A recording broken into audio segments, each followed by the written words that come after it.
Good morning students, Mehta digital classes में आपका स्वागत है। विद्यार्थियों, हमने अपने पिछले वीडियो के अंतर्गत विश्व में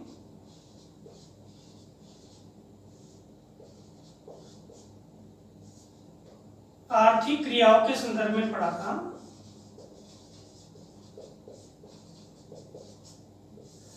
और आर्थिक क्रियाओं के संदर्भ में पढ़ने के बाद हमने एक यूनिट कंप्लीट की है। इसके बाद हम देखते हैं अपना जो नेक्स्ट लेसन, जो आपकी यूनिट नंबर 2 से है। यूनिट नंबर 2 जो आपकी है वो कोर्स के अकॉर्डिंग है, वो 6 अंक की है। यूनिट नंबर 2 के अंतर्गत हम क्या पढ़ेंगे, एक बार सिलेबस के बारे में देखते हैं फिर पढ़ते हैं। यूनिट नंबर 2 में आपके विश्व जनसंख्या,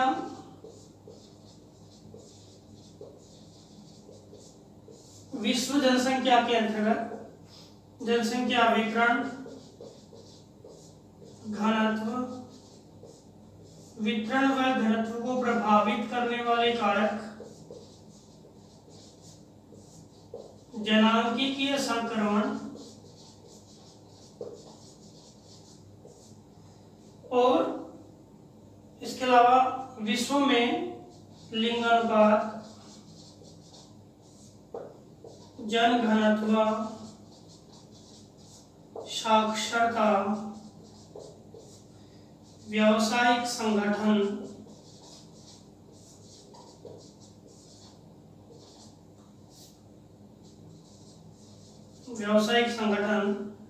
ये तथा विश्व के अंतर्गत मानव विकास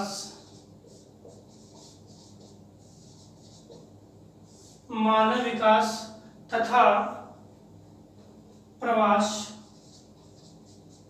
और प्रवास के जो प्रकार हैं, प्रवास का वर्गीकरण और विश्व में प्रवास का प्रतिरूप,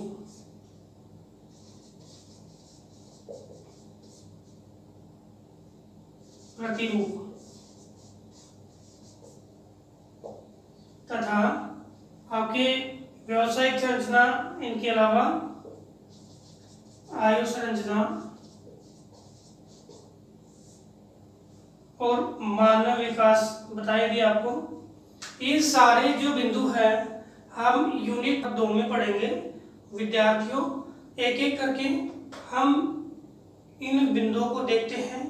तो सबसे पहले हम अपने इस वीडियो में पढ़ते हैं विश्व जनसंख्या। विश्व जनसंख्या, देखो हमारे जो सिलेबस में है वो है मानव भूगोल, और मानव भूगोल के अंतर्गत हम विश्व की जनसंख्या के बारे में पढ़ने जा रहे हैं। सामान्य सी बात है, जो मानव भूगोल है, मानव भूगोल का केंद्र है वो किसको माना गया है? मानव को। और जनसंख्या क्या है? जनसंख्या है किसी विशेष क्षेत्र में या किसी क्षेत्र विशेष में निवास करने वाले लोगों की संख्या, या रहने वाले लोगों की, निवास करने वाले लोगों की संख्या ही क्या है? जनसंख्या है। और ये जो लोग हैं जहां पर भी निवास करते हैं उसके लिए इस सभी निवास क्षेत्रों के पीछे मानव की सृजनात्मकता बहुत महत्वपूर्ण कारक है। और मानव की जो सृजनात्मकता है ये किस पर निर्भर करती है? सभी भौतिक, मुख्यतः कौन से कारक? भौतिक कारक। उसके बाद में आपके जो नेक्स्ट आता है, जो आपके भौतिक कारक है, राजनीतिक कारक है, आर्थिक कारक है, सामाजिक कारक है, ये सारे कारक बाद में आते हैं। सबसे पहला कौन सा कारक आता है? भौतिक कारक। जिसमें सबसे पहले हम बात करें भौतिक कारक में, तो जलवायु है, जल की उपलब्धता है, भूमि है, ये सारे कौन से कारक है? भौतिक कारक है। तो हम देखते हैं कि मानव भूगोल का केंद्र बिंदु कौन है? मानव है। और मानव है वो कैसा है? सृजनशील है। कैसा है? सृजनशील है। तो सृजनशील मानव है, बहुत सारी वस्तुएं अपने लिए बनाता है और किसके साथ संबंध स्थापित करता है? अपने भौतिक वातावरण के साथ, सांस्कृतिक वातावरण के साथ या सामाजिक वातावरण के साथ ये संबंध स्थापित करके और निर्माण करता है। इस कारण से हम मानव को क्या कह सकते हैं? संसाधन। मानव एक संसाधन है। और संसाधन क्या है कि जो संसाधन ऐसे पदार्थ या वस्तुएं जो मानव की आवश्यकता की पूर्ति करते हैं। और मानव क्या है? सभी क्षेत्र में निवास करने वाले लोग हैं, उनके विकास के लिए, उनके जो आवश्यकताएं हैं उनकी पूर्ति के लिए भी क्या करता है? कार्य करता है। अब कैसे करता है? मानव अपने प्राकृतिक वातावरण के साथ अभिक्रिया करता है, प्राकृतिक वातावरण के साथ क्या करता है? संबंध स्थापित करता है। और मानव प्राकृतिक वातावरण के साथ संबंध स्थापित करके प्राकृतिक मानवीय प्रतिरूपों के आधार पर अपना विकास करता है। जिसके अंतर्गत हम देख लें कि जो जहां पर हम निवास कर रहे हैं वो क्षेत्र है, उसकी भूमि है, वहां पाया जाने वाला जल है, वहां की जो जलवायु है, वहां जो भी जीव जंतु है, वनस्पति है, उनके साथ मानव संबंध स्थापित करता है। और उनके साथ संबंध स्थापित करने के साथ साथ वह अपने उपयोग के लिए वस्तुओं का क्या करता है? निर्माण भी करता है। और वस्तुओं के निर्माण के साथ साथ वह अपने विकास को भी क्या करता है? सुनिश्चित करता है। और अपने निवास को भी क्या करता है? वो सुनिश्चित करता है। तो ये रूपरेखा किसके द्वारा बनाई गई? मानव के द्वारा बनाई गई। इस कारण से मानव भूगोल के अंतर्गत हम किसको पढ़ेंगे? मानव के सभी क्रियाकलापों का अध्ययन करते हैं। अब हम देखते हैं जो मानव विश्व की जनसंख्या है उसके बारे में देखते हैं। तो विश्व की जनसंख्या सामान्य देखें तो असमान है। सभी भागों में सघनतम प्रतिरूप नहीं पाया जाता, किसी भाग में विरलतम प्रतिरूप है तो किसी भाग में बहुत ही सघनतम प्रतिरूप है। और कोई भाग ऐसा है जहां मध्यम जनसंख्या प्रतिरूप देखने को मिलता है। अब जनसंख्या के इस स्वरूप को क्या बोलते हैं कि जो जहां जनसंख्या का अलग अलग स्वरूप देखने को मिला उसे क्या बोलते हैं? जनसंख्या का वितरण। क्या बोलते हैं? जनसंख्या का वितरण। और ये वितरण क्या है? असमान होता है। एक आपके शब्द आता है जनसंख्या घनत्व। इसको डिटेल से आगे पढ़ेंगे, लेकिन एक बार देख लेते हैं कि घनत्व क्या होता है, डेंसिटी क्या होती है। डेंसिटी होती है किसी क्षेत्र, कोई भी क्षेत्र हो गया, किसी क्षेत्र विशेष में जो जनसंख्या निवास करती है, क्या जनसंख्या किसी क्षेत्र विशेष में और रहने वाली जनसंख्या के अनुपात को, रहने वाली जनसंख्या के अनुपात को क्या कहते हैं? जनसंख्या घनत्व कहते हैं। और ये क्षेत्र विशेष बोल देते हैं भाई एक इकाई क्षेत्रफल हो गया, जैसे 1 वर्ग किलोमीटर हो गया, 5 वर्ग किलोमीटर हो गया, 15 वर्ग किलोमीटर हो गया। तो जनसंख्या घनत्व है किसी क्षेत्र विशेष में एक इकाई क्षेत्रफल में रहने वाली जनसंख्या के अनुपात को क्या बोलते हैं? जनसंख्या घनत्व बोलते हैं। तो विश्व जनसंख्या की बात में करूं तो जनसंख्या वितरण भी असमान है और जनसंख्या घनत्व भी असमान है। तो बुक में आपके दिया हुआ है कि कभी कभी वितरण और घनत्व को हम क्या अलग अलग नहीं समझ के और एक ही समझ लेते हैं, लेकिन वितरण और घनत्व इसमें अंतर है। वितरण तो जनसंख्या का जमाव है और घनत्व जनसंख्या और क्षेत्रफल का अनुपात है। ये दोनों बात अलग अलग है। वितरण तो क्या है? जनसंख्या का जमाव है। और घनत्व क्या है? जनसंख्या के और क्षेत्रफल के अनुपात को क्या बोलते हैं? जनसंख्या घनत्व। तो जमाव और अनुपात। तो विद्यार्थियों विश्व जनसंख्या जो है उसमें जो वितरण है, इस वितरण की विशेषता को एक बार देखते हैं। इससे पहले मैं बताऊं कि विश्व में जो जनसंख्या है वो असमान है, और विश्व की जनसंख्या 2001 के अनुसार देखें तो लगभग आपके 613.7 करोड़ जनसंख्या 2001, तथा 2013 के अनुसार देखें तो लगभग 714 करोड़ जनसंख्या विश्व में निवास करती है। कितनी? 714 करोड़ जनसंख्या विश्व में निवास करती है। और इस 714 करोड़ जनसंख्या की अगर विशेषताओं की बात करें तो इसकी विभिन्न विशेषताएं हैं जो हम पढ़ते हैं।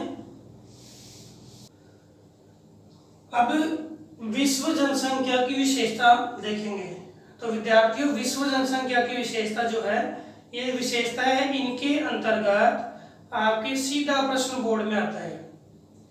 विश्व जनसंख्या की विशेषता को सामान्य में बात करूं तो विश्व में जनसंख्या का असमान वितरण है, और जैसे हमारे भारत देश की बात करें तो भारत में भी असमान वितरण है। जैसे हम राजस्थान राज्य की बात करें तो यहाँ भी असमान वितरण है। इन सभी असमान वितरण के स्वरूपों के पीछे क्या कारण है वो आगे हम पढ़ेंगे कि भौतिक कारक है, आर्थिक कारक है, राजनीतिक कारक है, सामाजिक सांस्कृतिक कारक है। ये सारे कारक जिम्मेदार हैं जनसंख्या के जमाव के और जनसंख्या की विरलता के। तो हम देखते हैं विश्व की जो जनसंख्या है उसकी क्या क्या विशेषता है। तो विद्यार्थियों ध्यान से देखना क्योंकि यहाँ से सीधा प्रश्न बोर्ड में आया हुआ भी है। तो हम देखें कि विश्व में लगभग 80% जनसंख्या है वो 20% भूभाग पर निवास करती है, और 20% जनसंख्या 80% भूभाग पर निवास करती है। सामान्य से इस बिंदु से ये बात सामने आई है कि जनसंख्या की असमानता किसमें मिलती है? आपकी विश्व जनसंख्या में मिलती है, यानी कम भूभाग पे ज्यादा और ज्यादा भूभाग पे कम। यहाँ एशिया की जनसंख्या के संदर्भ में जॉर्ज बी क्रेसी जो है उनका मत सामने आता है। जॉर्ज बी क्रेसी का मत कि जो एशिया की जनसंख्या है वो अधिक भूभाग पर कम और कम भूभाग पर ज्यादा जनसंख्या निवास करती है, और ये पूरे विश्व के सभी क्षेत्रों के बारे में ये बात स्पष्ट रूप से सामने आती है। अब विद्यार्थियों, हम बात कर रहे हैं नेक्स्ट विशेषता की कि पृथ्वी पर लगभग 2/3 यानी लगभग 66% जनसंख्या जो है 14% भाग पर निवास करती है। अलग अलग विद्वानों के अनुसार अलग अलग मत है इस सर्वे के दौरान। 66% जनसंख्या 14% भाग पर निवास करती है, और लगभग 57% जनसंख्या है वो आपके 5% भाग पर निवास करती है। कितनी? 57%। कितने पे? 5% भाग पर निवास करती है। उसमें भी यही है कि ज्यादा जनसंख्या जो है वो कम भाग पे, और कम जनसंख्या है वो ज्यादा भाग पे निवास करती है। यहाँ तीसरी विशेषता है कि विश्व के 2/3 यानी 66% भाग जो है वो निर्जन है, वहां पे कोई जनसंख्या नहीं रहती है। ये आगे हम पढ़ेंगे विश्व में जनसंख्या के वितरण के बारे में, तब हमें स्पष्ट हो जाएगा कि विश्व में कौन से भाग ऐसे हैं जहां पे जनसंख्या बहुत कम या नहीं है, और वो कहाँ विश्व में जनसंख्या सर्वाधिक सघनतम घनत्व वाली है। अब बात करते हैं कि 90% वही भाग है, 90% पे 10% और 10% जनसंख्या है वो 90% भूभाग पर निवास करती है। नेक्स्ट हम बात करें विश्व जनसंख्या की बात करें। विश्व की जनसंख्या जो अभी हमने देखा कि विश्व की जनसंख्या जो है वो एशिया और यूरोप उनमें सर्वाधिक मात्रा में है।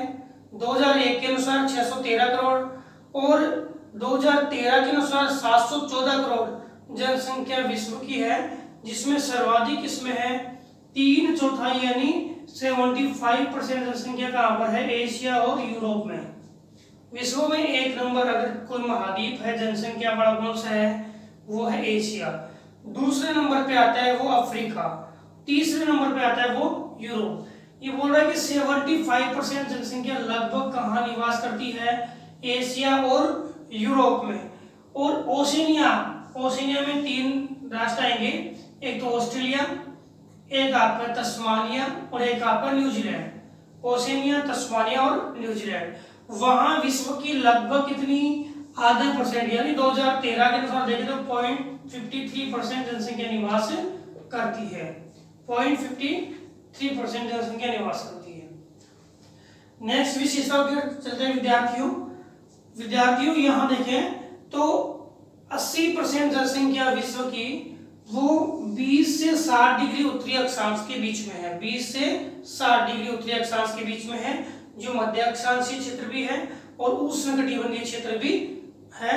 इसके हम ऊपर देखें तो 60 डिग्री से अगर उत्तर की ओर जाते हैं तो वहां पे शीत अक्षांश आते हैं, तो वहां जनसंख्या मात्र कितनी है मात्र 1% है। कि विश्व की 80% जनसंख्या विद्यार्थियों 20 से 60 डिग्री के बीच, और 60 डिग्री से उत्तर की ओर जाएंगे तो वहां पे जनसंख्या कितनी है 1%, यानी विषमता बहुत ही ज्यादा है। तो सघनता कहां पर है, सघनता है 20 से 60 और विरलता कहां पर है, विरलता है 60 से ऊपर।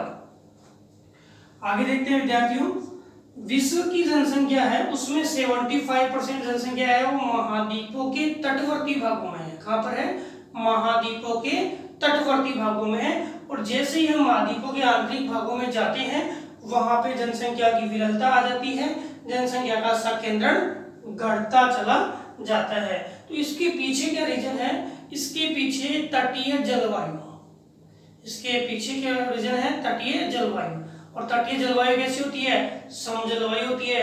और सम जलवायु के कारण क्या है, आपके सर्वाधिक जनसंख्या मिलती है।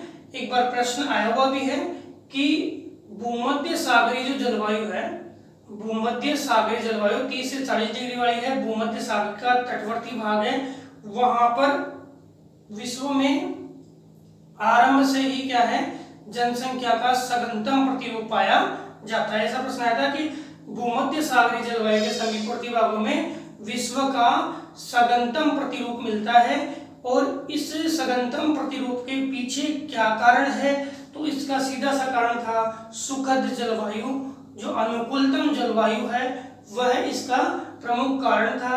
उसी से ये आपके जुड़ा हुआ है कि विश्व की सर्वाधिक 75% जनसंख्या कहां पर मिलेगी विद्यार्थियों, महाद्वीपों के तटवर्ती भागों में मिलेगी। और इस तटवर्ती भागों में जनसंख्या है वो ज्यादा है, और आंतरिक भागों की ओर जाएंगे तो यहाँ पे जलवायु में अंतर आएगा, उसके कारण जनसंख्या की सघनता बहुत ही कम है। आगे देखते हैं विद्यार्थियों, जो अपना अगला बिंदु है विश्व की जनसंख्या है, ये प्रश्न आ चुका है पिछले आपके जो आपके एग्जाम से उसमें आ चुका है कि विश्व की 85% जनसंख्या है वो आपके उत्तरी गोलार्ध में है। और उत्तरी गोलार्ध को कौन सा गोलार्ध बोलते हैं, आपके स्थलीय गोलार्ध बोलते हैं। और इस स्थलीय गोलार्ध में जनसंख्या की सर्वाधिक अधिकता मिलती है। और विश्व की मात्र 15% जनसंख्या है वो कौन से गोलार्ध में निवास करती है, वो कौन से गोलार्ध में करेगी, आपकी दक्षिणी गोलार्ध में। इसका एक ये जो आपका रीजन है वो ये भी है 20 से 60 वाले जो जलवायु अनुकूल था। और दूसरा रीजन है उत्तरी गोलार्ध जो है वो महाद्वीपीय भागों का क्षेत्र है, इसलिए इसे महाद्वीपीय तटकर्ण महाद्वीपीय गोलार्ध भी कहते हैं। और दक्षिणी गोलार्ध में महासागरीय क्षेत्र बहुत ज्यादा है। इसके बाद देखें कि विश्व की 80% जनसंख्या, विश्व की 80% जनसंख्या सागर तल से 500 मीटर तक है, 500 मीटर तक है, यानी 500 मीटर तक की ऊंचाई में विश्व की कितनी है 80% जनसंख्या निवास करती है। और 500 मीटर की ऊंचाई के बाद विश्व की लगभग उन क्षेत्रों में बहुत कम जनसंख्या, विरलतम जो जनसंख्या स्वरूप आपको देखने को मिलेगा। और 500 मीटर की गहराई के ऊपर वाले जो भाग है, अगर हमने पिछले आपके क्लास में पढ़ा था कि 500 मीटर के ऊपर वाले भागों को हम क्या बोलते हैं, पर्वतीय क्षेत्र या पहाड़ी क्षेत्र कहते हैं। तो पहाड़ी क्षेत्रों में जनसंख्या का जो सघनतम रूप नहीं पाया जाता है और कहाँ मैदानी भागों में जनसंख्या का सघनतम प्रतिरूप पाया जाता है।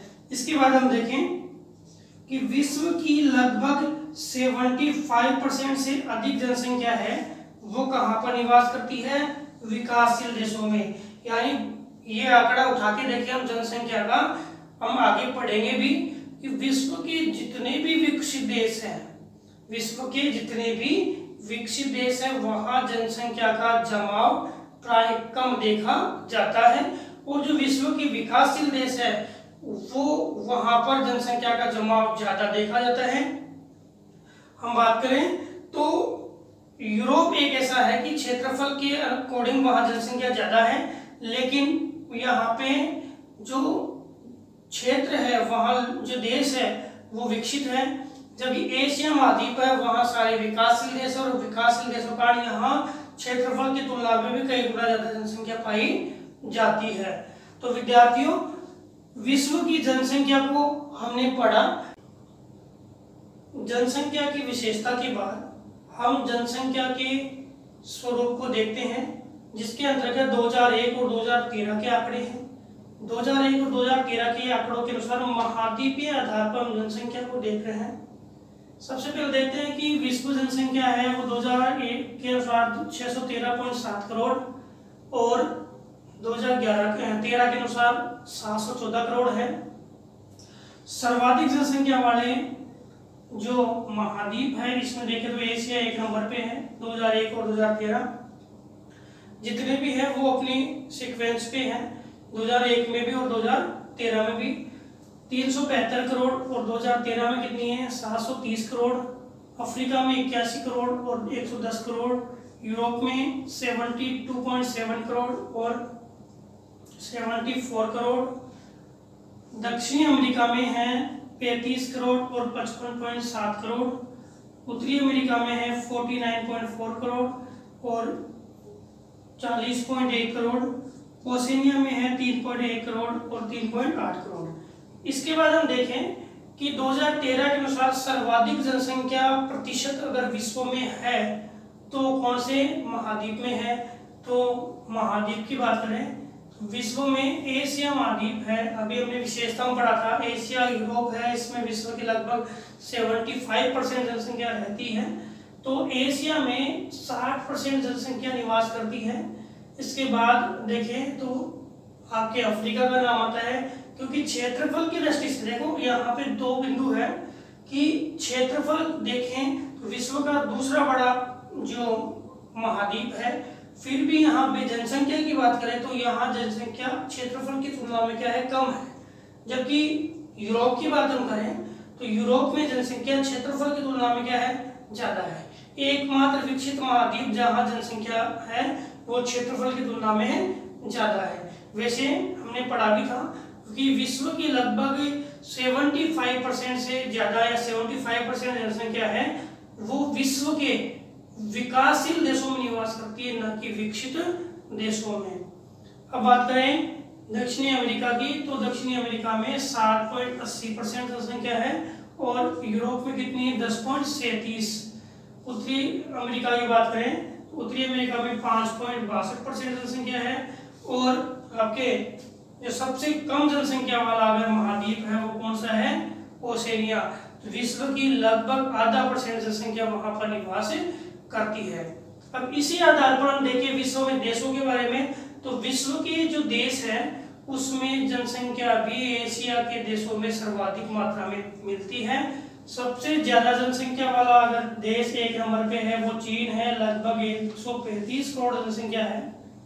दूसरा देश है जो कौन सा है, भारत है, लगभग यहाँ पे 127 करोड़ जनसंख्या है। इसके अकॉर्डिंग 2011 की जनगणना भारत की देखें तो 121 करोड़ जनसंख्या ही है, उसके अकॉर्डिंग देखें तो 127 करोड़ जनसंख्या भारत की मिलती है। इसके बाद संयुक्त राज्य अमेरिका,